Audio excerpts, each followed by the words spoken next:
Be Imran Khan یہ وہی ہیں قیدی نمبر 804 ہے جو کہ یہ کہا کرتے تھے کہ میں قاضی فائز عیسیٰ کو جو ہے چیف جسٹس بننے نہیں دوں گا، لیکن ہم نے دیکھا کہ قاضی فائز عیسیٰ صاحب چیف جسٹس بھی بنے اور پھر کس طریقے سے انہوں نے گریسفلی اپنا ٹینیور بھی پورا کیا. اور یہ وہی عمران خان قیدی نمبر 804 جو کہ آرمی چیف یعنی جنرل سید عاصم منیر کو آرمی چیف نہیں بننے دینا چاہتے تھے. تو اب دیکھا آرمی چیف تو بنے ہی بنے، کامیاب ترین آرمی چیف بنے، اس کے علاوہ فیلڈ مارشل بھی بنے. اور فیلڈ مارشل کیا مطلب؟ فار ایور ان وردی. کیا مطلب؟ کہ وہ ہمیشہ ہمیشہ ہمیشہ ہمیشہ پاور میں رہنے والے ہیں. کس طرح کی پاور ہوگی؟ وہ اسی طرح کی پاور ہوگی کہ he will always be there for Pakistan, he will always be there. اور وہ اپنے ادارے کو بھی گائیڈ کریں گے، پاکستان کو بھی گائیڈ کریں گے. ادارے کو سیاست میں شمولیت اختیار نہیں کرنے دیں گے، انوالو نہیں ہونے دیں گے سیاست کے اندر. اور ساتھ ہی ساتھ پاکستان کی جو سویلین قیادت ہے اس کو بھی اپنی سپورٹ اور ہر وہ سپورٹ دیں گے جو کہ ایک فیلڈ مارشل کو اور ایک آرمی چیف کو دینا بنتا ہے. تو یہ کہتے ہیں نا جسے اللہ رکھے اسے کون چکھے. یہ عمران خان قیدی نمبر 804 یہ تو یہ کہتے تھے پوری پی ٹی آئی نے ایڑی چوٹی کا زور لگا دیا تھا کہ شہباز شریف، قاضی فائز عیسیٰ، جنرل عاصم منیر ان کو تو شاید پاکستان میں نظر نہ آئے، بلکہ ان کا تو بس چلتا ہے کہ جی ہمیں تو پوری دنیا میں ہی نظر نہ آئے. لیکن کیا ہوا؟ اسی طرح بالکل اسی طرح جنگ کے دوران میں پہلے بھی بتا چکی ہوں، دوبارہ مجھے اپنے آپ کو not for the sake of repeating myself, اس لیے کہ میں بار بار آپ کو ایسے قاسم سوری کیا بول رہے ہیں کہ جی تب تک جو ہے یہ جہاز نہیں گریں گے جب تک ان جہازوں کے اوپر، جب تک ان میزائلوں کے اوپر، جب تک ان یہ جو اٹیک کرنے والی جو گیجٹس ہیں پاکستان کے اندر جو بھارت بھیج رہا ہے ان کے اوپر پی ٹی آئی کا جھنڈا نہیں ہوگا، اس کے اوپر تو کوئی کارروائی نہیں ہوگی. تو بھائی میں ان سے پوچھتی ہوں کہ آپ کے باپ نے آ کر کے یہ جو جنگ ہے یہ پاکستان کو جتوائی ہے؟ آپ کے باپ نے آ کر یہ جنگ لڑی تھی؟ یہ پاکستان اور پاکستان کی افواج نہیں لڑی تھی. پھر جی اور کیا باتیں ہیں ان کے؟ آپ سوشل میڈیا کے ٹچے پچے جو ہے وہ لوگوں کو دیکھ لیں کہ ویگو ڈالے اب سرحد پہ لے جانے کا وقت ہو گیا، بہت ویگو ڈالے آپ نے پاکستان میں دورہ لیے، ٹھیک ہے، اس طرح کی باتیں کرتے ہیں. اچھا اب آ جائیں جی Imran Riaz, Aftab Iqbal, Mohit Pirzada. And anyways to be very honest میرا یہ عادت اور میری یہ طرز ہی نہیں ہے کہ میں نام لوں ان لوگوں کے اور پھر میں ان کا کانٹینٹ آپ کو یہاں پر بتاؤں. لیکن مجھے اس لیے بتانا پڑے گا کیونکہ جی یہ تو کلیم کرتے ہیں کہ پاکستان تو جنگ نہیں جیتا، یہ تو انڈیا نے اندر گھس کے مارا ہے. جھوٹ بکواس.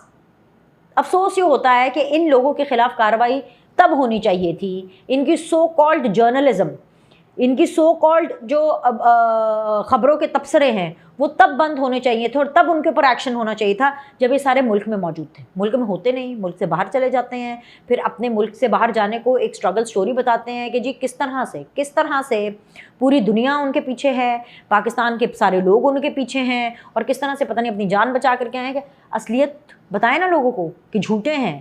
دے پروپیگیٹ ڈالرز کے ہوس کے اندر یہ لوگ جو ہیں یہ کام کرتے ہیں. سو عارف الوی صاحب، مطلب مجھے تو افسوس ہوتا ہے کہ یہ عارف الوی جو ہے یہ وہ شخص ہے جو کہ بیسیکلی اس ملک کا صدر رہا ہے، سپریم کمانڈر رہا ہے، اور وہ اپنی جو پاکستان کی فوج ہے اس کے بارے میں اس طرح کے گھٹیا خیالات رکھتا ہے. تو دا پوائنٹ از کہ ان کی لسٹیں بن چکی ہیں اور ان کے علاوہ اور بھی بہت سے لوگ ہیں تو میں نے چند لوگوں کے نام لیے جن کی لسٹیں بن چکی ہیں، جن کے اوپر کریک ڈاؤن ہوگا اور آپ کو پتہ چل جائے گا. ٹھیک ہے، ایک پارٹی کو خوش کرنے کے لیے چند یوٹیوبرز اور چڑیا والی سرکار کہیں سے ایک کہانی اٹھا لائے ہیں کہ جب بھارت نے پاکستان پر حملہ کیا تو جی ایک غیر سیاسی شخصیت اڈیالہ جیل میں قید بانی پی ٹی آئی سے ملنے گئی اور بھارتی حملے سے متعلق بالکل اسی طرح سے بریفنگ دی گئی جیسے کسی وزیر اعظم کو دی جاتی ہے. نہ صرف بریفنگ دی گئی بلکہ جی خان صاحب سے اتحاد کی درخواست بھی کی گئی جسے بانی پی ٹی آئی یعنی کہ عمران خان نے قوم کے وسیع تر مفاد میں قبول بھی کر لیا. اب اس کہانی کے بعد پی ٹی آئی کی صفوں میں خوشی کی ایک لہر دوڑ گئی اور جو باتیں ہونے لگیں کہ لو جی ساڈی غلطی ہو گئی ہے اور عمران خان بڑی عید اپنے گھر منائیں گے. اس بے سروپا کہانی کا کھرا جاننے کے لیے جب میں نے ادھر فون گھمائے تو جی پتہ چلا کہ اور جواب ملا، بلکہ سے پتہ نہیں چلا جواب ملا. دل کے بہلانے کو غالب یہ خیال اچھا ہے، جو خوش ہو رہے ہیں انہیں ہونے دیں. حقیقت بہرحال اس کے بالکل برعکس ہے. تو ناظرین، مصدقہ خبر یہ ہے کہ سیاسی یا کسی غیر سیاسی سرکاری شخصیت کی عمران خان سے کوئی ملاقات نہیں ہوئی، نہ عمران خان بڑی عید پر جیل سے باہر آنے والے، بالکل ایسا کچھ نہیں ہونے والا، اور نہ ہی انہیں کوئی بریفنگ ٹائپ چیز دی گئی. یہ پورا پاکستان جانتا ہے کہ پاک بھارت جنگ کے دوران PTI کی لیڈرشپ کہاں کھڑی تھی۔ علیمہ خان تو اس جنگ کو جھوٹ کہہ رہی تھی اور دعویٰ کر رہی تھی کہ یہ جنگ مودی اور نواز شریف کی آپسی انڈرسٹینڈنگ ہے۔ تحریک انصاف کے باہر بیٹھے لوگ تو فوج پر دباؤ ڈالتے رہے، جوابی حملے کے لیے اکساتے رہے اور پورے 3 دن تانوں کا بازار گرم رہا۔ فوج سے متعلق یہاں تک کہا گیا کہ جب تک بھارتی جہازوں پر تحریک انصاف کا جھنڈا نظر نہیں آئے گا تب تک انہیں گرایا نہیں جائے گا۔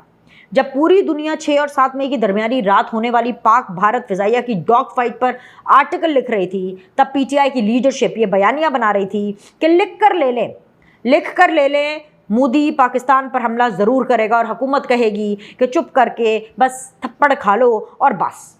جس شخص کو بطور وزیر اعظم بریفنگ کی افواہیں اڑائی جا رہی ہیں، اسی عمران خان کی اپنی بہن دوران جنگ یہ دعویٰ کرتی رہی کہ جی راولپنڈی تک بھارتی ڈرونز مودی کے ساتھ معاہدے کے بغیر پہنچ ہی نہیں سکتے۔ تو ناظرین، ایسی پارٹی یا ایسے لوگ جنہوں نے بھارت کے ساتھ جنگ کے دوران آپ کا مذاق اڑایا ہو، آپ کو تانے دیے ہوں، اپنی فوج کا مورال کم کیا ہو اور افواج کے خلاف مخالف ان کے جو ہے وہ پروپیگنڈا کیا ہو، اس کے ساتھ مذاکرات یا کسی قسم کی بریفنگ کی بات کرنے والا شخص ایک دیوانہ ہی ہو سکتا ہے، کم از کم صحافی تو بالکل نہیں ہو سکتا۔ اسی طرح یہ بھی ایک مصدقہ خبر ہے جو کہ میں آپ کو دے رہی ہوں کہ ایک تو وہ بہت پہلے آپشن تھا نا جو کہ DGI اسپیئر نے خود آ کے کہا تھا بہت ارلی 9 مئی کے بعد جو پریس کانفرنس ہوئی تھی کہ بھئی آپ 9 مئی کے اوپر معافی مانگے، پھر ہم آگے بڑھتے ہیں، پھر ہم اس بارے میں بات کرتے ہیں۔ اب وہ معافی کا آپشن بھی چلا گیا کیونکہ جو بھارت نہیں کر سکا وہ PTI نے کیا، حالانکہ وہ بھی کوئی خاص نقصان نہیں پہنچا سکے۔ PTI کھڑی نہیں ہوئی ہول ہارٹیڈلی، انکنڈیشنلی پاکستان اور پاکستان کی فوج کے ساتھ، انہوں نے اپنے ہاتھ سے کہ اپنی ٹچی سیاست کو چمکانے کی کوشش کی، لیکن ان ٹرن کیا، جب انہوں نے اپنی 1.5 انچ کی مسجد بنانے کی کوشش کی تو کیا وہ پاکستان کو جیت سے روک پائے؟ بالکل نہیں روک پائے۔ پاکستان جیتا، پاکستان سرخرو ہوا۔